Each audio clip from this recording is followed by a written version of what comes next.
Welcome to Friday night's video in our Master Series. This is the 68th video in our Master Series, the 38th video in our first phase processing, and the final video. And we're just going to do some finalization and get on to doing some subgroup mixing and processing. So basically, if you watch that last video on spatialization and doubling tracks, that's a work in progress. So, and one thing to keep in mind is that sometimes you're going to render stuff and sometimes you're not. As you get better, you'll get better at rendering or saving things just in case and making good notes about it. But as you get better at doing it, that you'll find you'll do that more. If you don't render it here, try to render it when you start mixing, when you get a little bit better understanding whether you're going to stick with what you've done. So besides that, we've also we're go after that. We might just be panning some tracks around, getting a basic idea of where we wanted things panned and things like that. After that, we go through I'll always go through, bounce my tracks so they have the track name on them. It's all cleaned up with all the track information, and any work I've done, rendering any effects or anything I've done to the tracks. So it's just audio. There's no things going on the track or anything else that I've done. That it's all rendered onto there. Just got to make good notes, because when I go to render, that it's like whatever I've done on this left side of this vocal track that we worked on in spatialization, the last track, that I panned at 50% left. I put a 36.6 millisecond delay. I detuned at -3 cents. I did a little slight EQ, slight air on it in the upper end. And I also added some even harmonics on this left-hand side and added a slight flanger on it for effects or something to make it sound that it wasn't real noticeable, but it was anything you make it sound just a little bit different adds to that spatialization. We didn't really talk about that in the last two videos, but anything that you've done to the audio, you can do it again to these doubled tracks we talked about to make them a little bit different. So when you've got them panned down and you're trying to get that stereo field effect, sometimes little things like that can just add a little difference to it on the other side that makes the instrument sound like it's like two different violins or two different guitars or something like that, whatever you might do to it to add that effect. And the reverb preset, that I saved the reverb preset that we talked about, and I named it the vocals left, main vocals left or something, and I put it on the track notes on my track, or I've made some notes about it so that I've got good notes about what I've done, so anything that I've rendered. As you get better, that will become, for me, I do that way, that my DAW isn't trying to process that stuff while I'm going along. It's just trying to read an audio file. It's not trying to do all the processing from trying to add all this stuff and do all this stuff when I've got tons of tracks. I might have 300, 400, 500 tracks in a big production, and I don't want my DAW having to deal with all those mathematics. I want it just trying to read the audio, which is enough work for it to do. So anyway, besides that, after we get done with that, we just, we've made some good notes. We've decided to render it or bounce the things, get everything set up.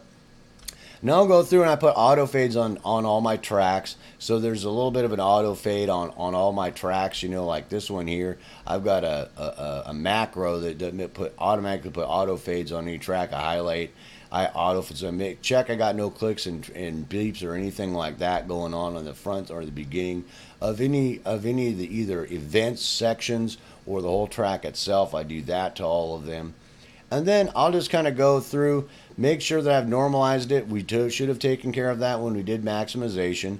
But if you did some work on your double track, that you might have to do a little bit of adjustment on the double track, because something you might have done might have pushed it up into the red or something like that. You might want to bring it down a little bit, or you might have to push it up a little bit, depending on what you did, to try to get normalized, normalized out so you're just dealing with faders.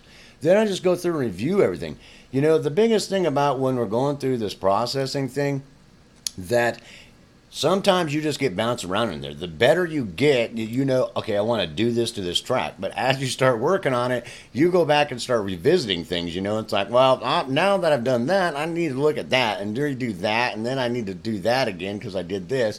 And be careful you don't get stuck in rut in that. It's a really huge learning experience, but you can also get trapped in a never-ending loop that you just never get out of. So be real careful about that, but don't if your mind and your heart and soul are telling you you need to revisit that to adjust something after a bunch of work you've done, go do it, you know, and make it as good as you can and do as good a job as possible.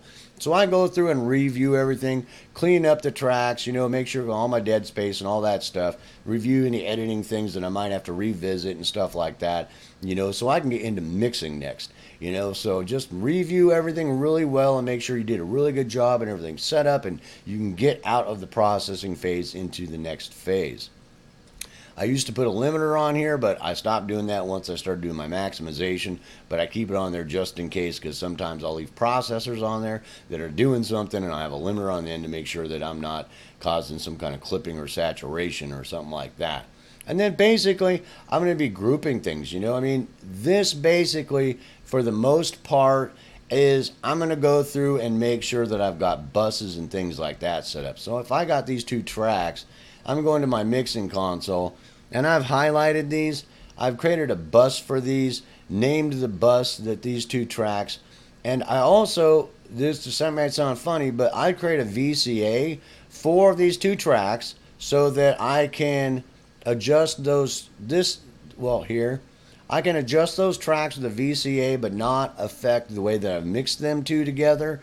And I've got a VCA for my bus, because I've made a bus for that, because I'll try to mix out of my bus, this may seem a little bit redundant, but most of the time I'll throw one on there. Sometimes, not all the time, but it is an option for me, because I don't like fussing with my bus. I like to work off my VCAs. So I mean, for the most part, this one's going to deal with those tracks, and this VCA is going to adjust the bus, and then that way that I can mix out of those, out of that VCA for the tracks and that VCA for the bus. And I'm going to make sure that I'm going to route it. These are routed to the bus, routed to the VCA. That bus is routed to either the main out. Normally I have a main bus before it goes to out, but I route it to that. Later on, we're going to route it to something else when you see how I mix. But for now, I've got to end bus before the main out, because in case I got to put something on that right before the out going out, that because my main out is just for, most of the time, just for analysis. And I don't want anything on there except for analysis tools. If I got to do anything to the mix, that it's going on that main bus before the main out. So basically, we're pretty much done. Now, this can get, you can go back through and revisit most of the things that we talked about and review it. But for the most part, we are pretty much done, except for, let's say, how do I state it at this point? We are basically out of processing, first phase processing. That means that any other processing we'll be doing will be on subgroups, like double guitars or a group of cellos or anything like that, and or sometimes, you know, the whole group, like we're, you know, going to put processing buses for, you know, doing spatialization on the whole mix and things like that. Now, the biggest thing you have to keep in consideration at this point and to make a note about is that when we get into subgroup mixing and then group mixing, subgroup processing and group processing, that a lot of these things can sometimes be revisited if you want to do a really good job, because you've really worked on your vocals here and they sound awesome, bro. You've done all this work I've told you to do and you've done it awesome, dude. It just sounds so good. But when you get into the mixing process, that let's say you've got a chorus section, you've got 5 vocalists, then you start trying to mix them together in the mix, or just the subgroup, and you start subgroup mixing them together, that you might have to do some other work on them to make them sound as good as possible together. Does that make sense? And when you get into groups, mixing those subgroups as main groups in your mixing group, that sometimes you got to go revisit things. You know, I mean, just a real simple example is that I've got, you know, my guitars done, and you know, I've got a group of 4 guitars that I've got this really nice guitar work going on behind in this production, you know, and it sounds awesome. But when I start putting it in the mix, you know, it doesn't sound as good as it did by itself. So I have to start doing, you know, maybe cutting some low end out of it or some high end out of it, or boost it in some area, or, you know, redoing something, you know, that it was going to sound better mixed with the other things for those guitars to complement the rest of the mix, that they may not sound as good all by themselves to sound good with the mix, because their job is to complement the rest of the mix. Because I got these guitars, I've got a piano, I've got a synthesizer with running some pads on it, I got a bass player, I got a vocalist, I got some harmony guys going on, I've got who knows what all going on in there, right? You know, Celeste or something, you know, and it has to complement that stuff and stay within its range.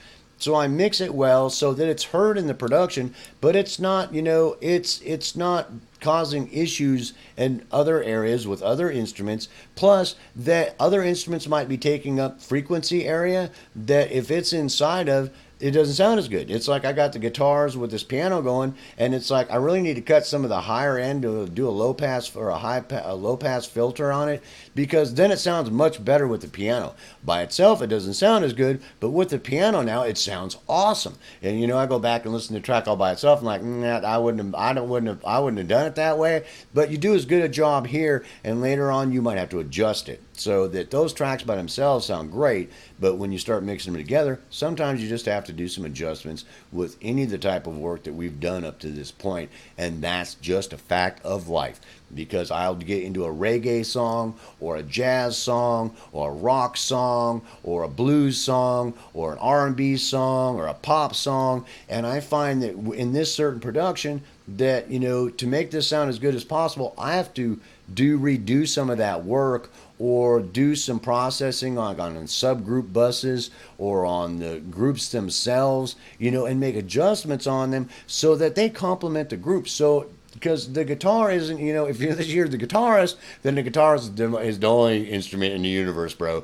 But, you know, in a pop song that, you know, Whitney Houston or whoever doesn't think so. You know, you are a person, you know, that's helping the whole production sound as good as possible. So sometimes that you have to do things to instruments and revisit all the things we've talked about, so that they complement everything else, so that they do their job of making everything else sound as good, and that everything else is making them sound as good in this certain situation, which means you may have to redo some of these things or revisit some of these things. That this would have sounded great in that jazz production, the way you did it. It sounds awesome. But in this rock song, no, that ain't going to work, bro. You're going to need to change that a little bit, re-EQ that a little bit, whatever you might have done. Or in this R&B song, you might have to do it a little bit differently. Some of that processing you have to revisit and go, no, for this to sound really good with the rest of everything that's going on, I need to do a little bit different work here to make it complement the rest of the production, because it's a piece. It's like Legos,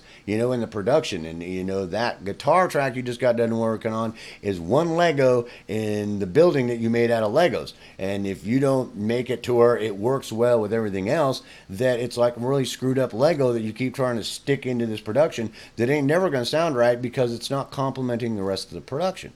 And it's like I get frustrated sometimes because I'm a guitarist and I'll do like a pop production or R&B production or something like that, you know, and I'll be like, I really got to do some work on the guitars that by themselves I don't like the way they sound, but in the production they sound awesome.